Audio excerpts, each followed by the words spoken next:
কতিপয় যুবক তারা গায়ে হলুদের অনুষ্ঠানে অথবা তাদের বার্থডে পার্টিতে সেখানে তারা রাসূল করিম সাল্লাল্লাহু আলাইহি ওয়াসাল্লামের দরুদ শরীফ নিয়ে হাস্যরস করছেন, ব্যঙ্গ করছেন, মজা করছেন এবং কিয়াম করতে গিয়ে তারা মজা করেছেন। রাহমাতুল লিল আলামিন আল্লাহুম্মা সাল্লি আলা সাইয়্যিদিনা মাওলানা মুহাম্মদ ওয়া আলা আলি সাইয়্যিদিনা মাওলানা মুহাম্মদ সালাম আলাইকা সবাই জানেন রাসূল সালাম আলাইকা ইয়া হাবিব সালাম আলাইকা সালাওয়াতুল্লাহ আলাইকা আরশের নবী। এবং যারা এই সমস্ত কাজ করেন তাদের পরিণাম, তাদের বংশ পরিচয় সম্পর্কে আল্লাহ পাক রব্বুল আলামিন সূরাতুল কলমের 13 নম্বর আয়াতে বলছেন উতুলিম বাদা যালিকা জানিম, যে তারা তাদের পরিচয় হচ্ছে এই যে তারা তাদের জন্মের ত্রুটি রয়েছে, তারা জন্মগতভাবে অপবিত্র, তারা জারদ সন্তান, যেটি ওয়ালিদ ইবনে মুগিরার ব্যাপারে আল্লাহ পাক রব্বুল আলামিন সূরাতুল কলমের 13 নম্বর আয়াতে বলেছেন। সুতরাং দরুদ শরীফের যে বিশাল ফজিলত রয়েছে, এই ফজিলত থেকে বঞ্চিত হয়ে কেউ যদি দরুদ শরীফ নিয়ে ঠাট্টা মস্করা করতে চায়, আমরা বুঝতে পারলাম সে কাফের, সে মালউন, সে আল্লাহর রহমত থেকে বঞ্চিত, তাকে আবার তাওবা পড়ে ঈমান আনতে হবে। আসসালামু আলাইকুম ওয়া রাহমাতুল্লাহ, নাহমাদুহু ওয়া নুসাল্লিমু আলা রাসূলিল কারীম, আম্মা বা'দ। সম্প্রতি সোশ্যাল মিডিয়াতে একটি ভিডিও ভাইরাল হয়েছে যেখানে দেখা যাচ্ছে কতিপয় যুবক তারা গায়ে হলুদের অনুষ্ঠানে অথবা তাদের বার্থডে পার্টিতে সেখানে তারা রাসূল করিম সাল্লাল্লাহু আলাইহি ওয়াসাল্লামের দরুদ শরীফ নিয়ে হাস্যরস করছেন, ব্যঙ্গ করছেন, মজা করছেন এবং কিয়াম করতে গিয়ে তারা মজা করেছেন। তো অনেকে আমাদের কাছে ভিডিও পাঠিয়েছেন এবং এই বিষয়ে ইসলামী শরীয়তের বিধিবিধানকে আমাদের কাছে জানতে চেয়েছেন। দেখেন, প্রথম কথা হলো যে ইসলামী শরীয়তের বিধান হচ্ছে রাসূল করিম সাল্লাল্লাহু আলাইহি ওয়াসাল্লামের উপর দরুদ শরীফ পাঠ করা। এই বিষয়ে সূরাতুল আহজাবের 56 নং আয়াত আল্লাহ পাক রব্বুল আলামিন বলেছেন, ইন্নাল্লাহা ওয়া মালাইকাতাহু ইউসাল্লুনা আলান নবী ইয়া আইয়ুহাল্লাযিনা আমানু সাল্লু আলাইহি ওয়া সাল্লিমু তাসলিমা, যে আল্লাহ এবং ফেরেশতাগণ রাসূল সাল্লাল্লাহু আলাইহি ওয়াসাল্লামের প্রতি দরুদ পাঠ করেন এবং হে ঈমানদাররা তোমরাও রাসূল করিম সাল্লাল্লাহু আলাইহি ওয়াসাল্লামের প্রতি সালাত সালাম দরুদ শরীফ পাঠ করো। এজন্য উম্মতের জন্য মাসালা হচ্ছে জীবনে একবার হলেও রাসূল করিম সাল্লাল্লাহু আলাইহি ওয়াসাল্লামের প্রতি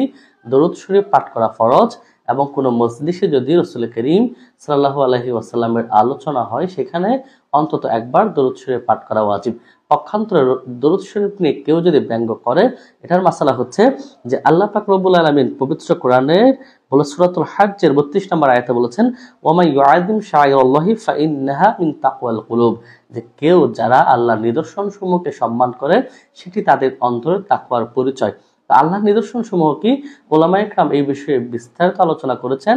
যে কাবাঘর একটা আল্লাহর নিদর্শন, মসজিদ একটা আল্লাহর নিদর্শন, নামাজ, রোজা, হজ, যাকাত যাবতীয় ইবাদত আল্লাহর নিদর্শন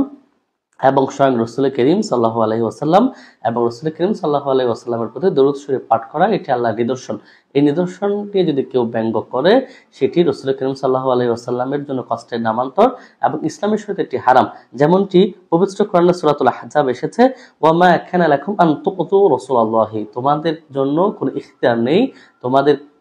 কারো জন্য এই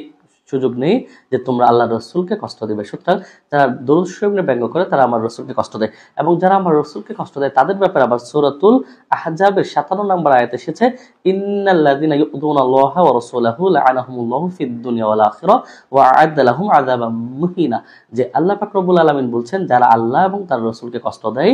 আল্লাহ পাক রব্বুল আলামিন তাদেরকে দুনিয়া এবং আখিরাতে লানত দিবেন এবং তাদের জন্য পরকালে রয়েছে লাঞ্ছনাকর শাস্তি। তো এই লানত দ্বারা কি বুঝিয়েছেন এই ব্যাপারে উলামায়ে কেরাম ব্যাখ্যা করেছেন। বলা হচ্ছে লানত দ্বারা বুঝিয়েছে ইবাদুন মির রাহমাতিল্লাহি ওয়া লুতফিহি ওয়া ইনআতিহি, যে আল্লাহ পাক রব্বুল আলামিনের লানত মানে হচ্ছে যে বান্দা দরুদ শরীফ নিয়ে ব্যঙ্গ করবে, আল্লাহ এবং তার রাসূলকে কষ্ট দিবে, আল্লাহ পাক রব্বুল আলামিন দুনিয়াতে তার জন্য রহমত তুলে নেবেন, সে আল্লাহর দয়া থেকে বঞ্চিত থাকবে, সে আল্লাহর সাহায্য থেকে বঞ্চিত থাকবে এবং মানুষের কাছে সে সবসময় লাঞ্ছিত হবে, তার রিজিক কমে যাবে, তার ইজ্জত কমে যাবে, দুনিয়ায় সে লাঞ্ছনা নিয়ে মৃত্যুবরণ করবে এবং যখন তাকে পরকালে তোলা হবে সেখানেও সে লাঞ্ছিত মানুষদের সাথে উঠবে এবং পরকালে আল্লাহ পাক রব্বুল আলামিন তাকে জাহান্নামে পাঠাবেন এবং জাহান্নামের চরম আযাব, লাঞ্ছনা করা আযাব আল্লাহ পাক রব্বুল আলামিন তাকে নসিব করবেন, তার জন্য দিবেন। আল্লাহ পাক রব্বুল আলামিন আমাদেরকে হেফাজত করুন। এবং রাসূল করিম সাল্লাল্লাহু আলাইহি ওয়াসাল্লামের দুরূদ শরীফ নিয়ে ব্যঙ্গ করা তাফসীরে জালালাইন শরীফের হাসিয়ে এসেছে, মানে ইস্তাখাফা বিজানাবিহি সাল্লাল্লাহু আলাইহি ওয়াসাল্লাম ফাহুয়া কাফিরুন ওয়া মালউনুন ফিদ দুনিয়া ওয়াল আখিরাহ। যে কেউ যদি রাসূল করিম সাল্লাল্লাহু আলাইহি ওয়াসাল্লামের নাম মোবারককে খাটো করতে চায়, শানকে খাটো করতে চায়, ব্যঙ্গ করে, তার জন্য দুনিয়া এবং আখিরাতে আল্লাহর লানত এবং আল্লাহ পাক রব্বুল আলামিন তাকে ব্যাপার বলা হয়েছে তাফসীর জালালাইন ফাহুয়া কাফিরুন, সে কাফের, সে কাফের। এবং এই কাফের কিন্তু কাফরুল বিল ঈমান, যে কাফের দুটা প্রকার রয়েছে, কাফেরুল ঈমান, কাফেরুর রহমত। কেউ কেউ আল্লাহর রহমতকে স্বীকার করে সেও কাফের, আবার কেউ কেউ আল্লাহর ঈমানকে স্বীকার করে সে চিরস্থায়ীভাবে জাহান্নামে যাবে। তো এইটি হচ্ছে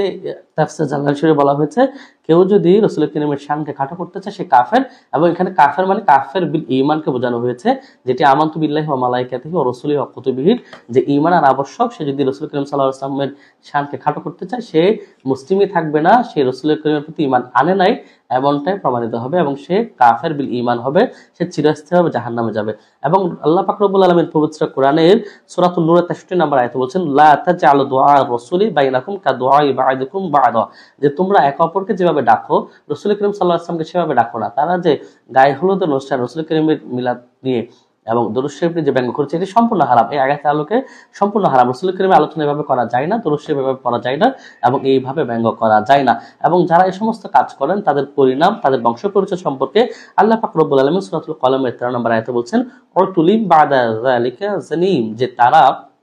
তাদের পরিচয় হচ্ছে এই যে তারা, তাদের জন্মের ত্রুটি রয়েছে, তারা জন্মগতভাবে অপবিত্র, তারা জারদ সন্তান, যেটি ওয়ালিদ ইবনে মুগিরার ব্যাপারে আল্লাহ পাক রব্বুল আলামিন সূরাতুল কলমের 13 নম্বর আয়াতে বলেছেন। সুতরাং দরুদ শরীফের যে বিশাল ফজিলত রয়েছে, এই ফজিলত থেকে বঞ্চিত হয়ে কেউ যদি দরুদ শরীফ নিয়ে ঠাট্টা মশকরা করতে চায়, আমরা বুঝতে পারলাম সে কাফের, সে মালউন, সে আল্লাহর রহমত থেকে বঞ্চিত, তাকে আবার তাওবা করে ঈমান আনতে হবে।